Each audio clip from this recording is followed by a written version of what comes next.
Well, Eddie, I know that you do a lot of you do a lot of leadership coaching.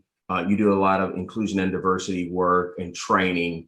Um, how does that combination of privilege and meritocracy show up when you're working with clients?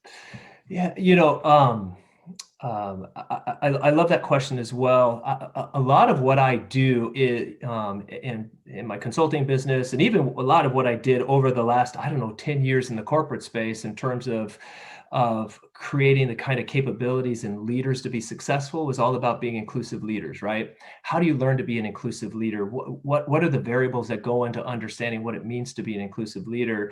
And where privilege and meritocracy play into it is I've talked to leaders quite often that you can't hope to be an inclusive leader. You can't hope to create the kind of workplace environment where everyone feels like they can be successful because of who they are and regardless of who they are, if you don't recognize your privilege and the fact that meritocracy is a myth, right? You have to recognize that you've had help along the way. You've got to be willing to make that point clear. And at the flip side, which is super interesting, is um, men very clearly will point out, oh, women are disadvantaged.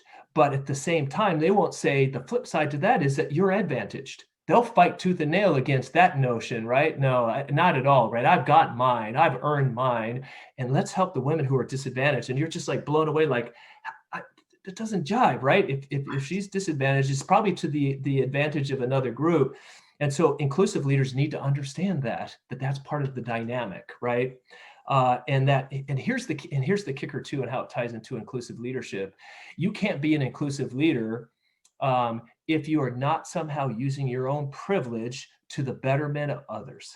And I think that's the key of being it, right? It is about being humble. It's about being aware and understanding, but it's also recognize the power that you have to make the other people better. And I think that is how it ties into what it means to be an inclusive leader.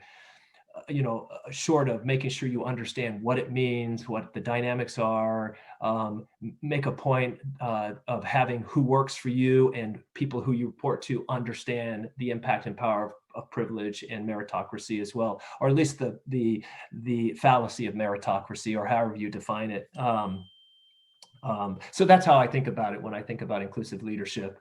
And at some point in this discussion, I think one of the things I'd like to do is do a little more kind of deep dive into meritocracy, if you will, if time allows, because I'd love to really tease this into this whole notion about, what are the different ways that people think about meritocracy, and are they valid, right? And what's the argument against it? And so I think that would be of value as well. So perhaps there's time to do that.